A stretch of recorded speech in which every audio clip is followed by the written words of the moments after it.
signs, extreme signs. Yeah, I thought that was funny. He mentions that in literally every single interview. I read in depth a few interviews with him, but skimmed quite a bunch. He mentions it over and over. He's really trying to drive that point home for people. I mean, I'm guilty of calling it a zombie movie in air quotes.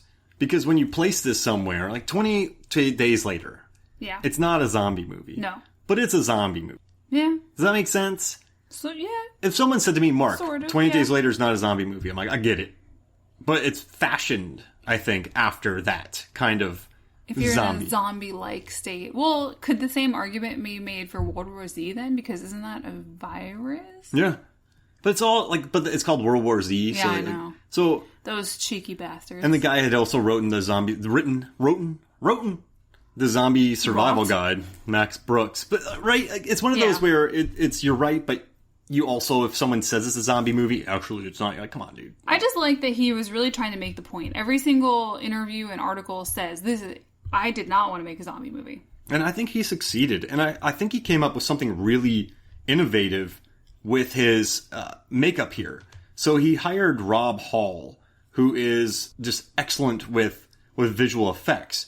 And what he had him do was, like, so they researched with the CDC, and they looked up rabies, tetanus, like necks being taut, like tendons in face, blood blisters, like medical conditions, so not like a creation. And then what they did was they came up with this makeup that, like, it could move quick. So the guy created sculpted adhesive pieces and with veins and different kind of things, and they could put them on in 5 minutes on set. Oh, that's cool. They'd be on set and they're saying, hey, where did this infected person, how infected is this person? Okay, more veins. Mm-hmm. So that wasn't back to the trailer for 2 hours. They just went and smacked a vein on their face. Like the sound effect. Yeah. And that's really neat, though. I think there's innovative things in this movie.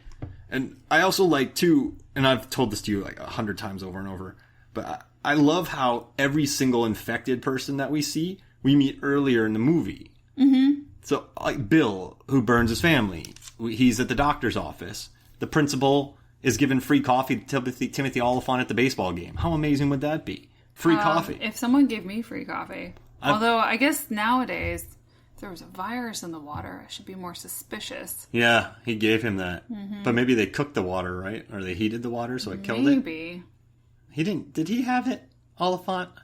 When we get to the end of the movie, not to give away the very end, but I don't know. I mean, I guess that's the government's assumption that you could be. But one of the agents on the road also said you could have a natural immunity, so we just don't know. And he lived farther away from the source.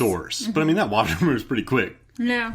And how long... Didn't they say it... I don't remember the exact timeline, but it had crashed there quite a few days back. Yeah. And it was 3 days. That seems like it would have been everywhere by then. Uh-huh. But we meet the water filtration guy. He's later on. We see the 3 hunters. They're the hunters. They're the big bads at the ending. Yep. The principal's the jerk dragging the pitchfork on the ground. Oh, gosh. That is brutal. And the pitchfork has a brief moment in the original as well. Oh, brother, yeah. But it's on the poster for this one. Stab somebody's hand into the ground. Oh, my gosh. Stab them through a cot. Oh, my gosh. Talk about a brutal shot. And then the blood bounces back and you can see it. But I also love, too, during the scene... whatever. You guys have seen this movie. Y'all have seen this movie if you're listening. Timothy Olyphant, Radha Mitchell, they're a married couple. They live in a town, small town, Iowa, and it gets infected by a virus because a plane crashed into the water source. So the military comes in. Military plane carrying a biological warfare agent. Crashes into the water. Oof. And then everything goes foobar. And it's... Then Timothy Olyphant, or David, Judy, Russell, and Becca, played by Danielle Panabaker, trying to survive during all the mayhem. But during this, every single one of the crazies that we meet are people that have been established earlier. So it's kind of neat that sometimes when there's random zombies, you know that's a random zombie. But when you see the principal who was just so nice earlier, it adds a little bit more, I think... What's the word? When you know these people and then they've turned evil. Like, it's the principal. It's a father. Yeah, gravity and meaning to it all. And I love... So, Radha Mitchell, she's pregnant and she has a fever, so they tie her up. So, she's laying strapped to a gurney, and this principal, Crazy, is about to kill Becca with a pitchfork. Oh, gosh. But then Judy is like, no! And then the guy's like, okay, I won't kill her, I'll kill you. He didn't say that, just all in the eyes. But I love that she just goes, shit. It's a good reaction. It's a solid one, too. And I tell you, she's been in some of the movies I really like. She was in Pitch Black, which is one of my favorite sci-fi horror movies, which I love. And then she was in Rogue, the, Greg McLean directed crocodile movie that has 100% score on Rotten Tomatoes, because it's amazing. But a studio didn't really push it, so now it's just the crocodile movie that's great, and it's under the radar, but everyone loves it. So she's been in some good horror movies. But no, I like that scene. I like all the familiarity of the Crazies. Oh, and then, also, the guy he kills in the beginning, who shows up at the baseball field with the gun, his family comes to kill him later. Oh, yeah. That is a very unsettling scene. I mean, I don't get affected by much in movies like this, but that is disturbing. I have that here as a good shot. Creepers in the background. Ugh. As Judy is standing over the crib, sort of going through a sort of mourning period of my baby was supposed to live in this room and grow up, and there's creepy people in the background just standing there. Ugh. It's gross. It's terrible. And then he gets stabbed through the hand, and then he uses that knife to stab her in the neck. And that's so disturbing because you're not sure how this virus is transmitted at this point. It came through the water, but there's a soldier at one point who claims that the army told him that it could be airborne, and that could have just been for them to keep on their masks. We just don't know. We don't know what's the truth and what are lies and how things work in this movie. So you're constantly second guessing everything, which I think is a great element to this movie. Are you infected? Are you not infected? Are you being reasonably angry? Are you not being? Are you being crazy? What are you? The goons with the pickup truck who are going around killing people and slapping bodies in their truck and whatnot. When we first encounter them, you're wondering if they're just a bunch of assholes who kill people for fun because they're still organized. They're working together at that point. They're riding around the truck. They're not going after each other. So you're not quite sure what their deal is. And you find them later and they're a bit more separated and they're way more murdery towards our main characters. But you just don't know. Yeah. It seems like they work in groups, though. That father, the son, mother. They were crazy and they worked together, right? Well, and I was thinking of that one too. It's how far has it progressed? You don't know all the rules, which makes it much scarier. You're very invested in what I love about Timothy David and Radha, Judy and Joe Anderson Russell and Danielle Panabaker Becca. You like them all. They're good people. They're interesting. They're trying to do the best thing and they're trying to survive, and you like them, so that makes you very invested in. Yeah, they didn't want to have Panabaker. She had a much smaller role originally. Then they liked her a lot, so they gave her more to do. Oh, that's nice. Which I thought was nice. And another thing I liked about this, they hunted everywhere for movies, like for locations. California, Canada. They ended up shooting interiors here and some exteriors in Georgia here. In Atlanta, Georgia. Right here. But then they shot in Iowa, and I think it adds a much different environment, right, than Romero's Pennsylvania, because that's more wooded and hilly. And what I like about this Iowa, they had nowhere to go. They had nowhere to run. When they were on the fields, when they were out in the open, there's no cover. I guess. I thought that was great.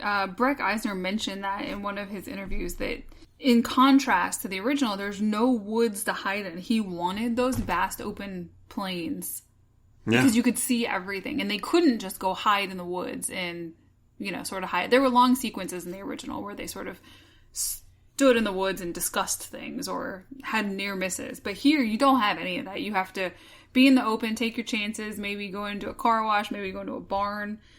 It's just it's a good element. Yeah, I think it adds a lot more too. And it's kind of weird because the whole time satellites are watching them from up above. Well, that we as the viewer know that. Yeah, you're right, not them. But yeah, they probably don't think that it's that big of a deal to their having massive satellites on them. Probably not. And I think this is a very interesting point. So I can't remember which interview it was, but one of them asked what Breck Eisner was so proud of, or what he was most proud of in this movie. And what he said was that he was able to preserve the message. That the original movie and Romero's movies are very much horror with a message. And he was able to preserve that even in this new edition in completely different times than when the first one was made. I would say so, right? Yeah, and the message was that you should be beware of the government's use of the military and its power. There should be transparency, and we should know what's happening with nuclear and bioweapons, and they shouldn't be secrets. Mm-hmm. And that's still very much the message here. And you get a lot of that feeling through those little satellite things, because you can see they're way more in control than anyone has any idea. I do think there's a great moment early on in the movie when David and Russell try to go into the police station to look up some things and make some phone calls, and they realize that they have no internet and no phones. And I think it's Russell that's a little bit more trusting. He's like, well, shit, what do we do now? And David's saying, we are in trouble. This is not an accident that this happened. So he sort of catches on to this larger issue that someone is interfering with their lives at that point. Yeah, because he walks outside with the cell phone and sees a black truck. But we've, as the viewer, have already gotten a hint of that with the satellite stuff. They gotta just dam up that water. I mean, that thing's already broken up into a bunch of creeks. Yeah. But I think that's another... These are all instances of the show, not tell. Yeah. That the first movie didn't do. They had a lot of dialogue explaining all those things to us about military control and the biological weapons. They're explaining to you this sort of... very strong antibiotic they're giving to everybody, and there's a lot of expository. They don't give us any of that in this one, but it's still very effective, and I like that. Yeah, I like that Breck, and the writers in this, which I was kind of bagging on the movie earlier, but the writers, let's see, where are they at? The writer Bill, Scott Kozar and Ray Wright. So Scott Kozar wrote the Texas Chainsaw Massacre remake, but then he also did The Machinist, the Amityville Horror remake. But he's also been writing on The Haunting of Hill House. You know. Oh. And then Ray Wright did Paul Scretta and Case 39. But they seem like smart guys who I think Breck got in the script change, but I think they did a good job of really narrowing it down, making it streamlined, bringing it to today's audience. Well, I think this has a lot of elements of why you love Back to the Future so much, right? Yes. You talk about how tight it is, and that's... I'm being too obsessed with that lately. No, but I think that's great. You've sort of mentioned all of those things, how there's all these callbacks. And there's a lot of callbacks to the original property that are respectful incorporations that aren't trying to be, well, look at this other thing, look at this. There's a pitchfork, but it's very well integrated into this movie. There's the high school. It's used completely differently. And there's catfish mentions. Oh, yeah. There's catfish bringbacks. There's characters that they bring back from the beginning. Oh, there's locations. They start the movie, sort of, at the gas station or the big truck stop. Yeah. And they end there. Because he goes there with all the trucks, and then they go back anyway. Mm-hmm. It's smart, and it keeps... This is only it's a bigger budget. It's $20 million. And they shot this in 45 days, but I think, like you said, they got that truck stop. They couldn't find one, then they just drove up on a closed one. Oh. And then they had to do a bunch of negotiations with the guy, but they got it. But yeah, they revisit the ballpark. They go back to their house. Okay. They, let's see, where else do they go back? They go back to the police station. They go back to, I like that, though. They keep going back. They go back to the morgue, right? Yeah. Oh, yeah, they go back to the morgue because he's visiting, then the mortician guy. Mm-hmm. Oh, or the medical examiner. So one of the things that I noted about this in my thing was how brutal the violence is. And I think that scene is the encapsulation of that brutality. It is very long and very brutal. Eyes X'd over, mouth sewn shut. Oh my gosh. It's so visceral. I mean, we've all stabbed ourselves with something, right? A needle for, people who've sewn things.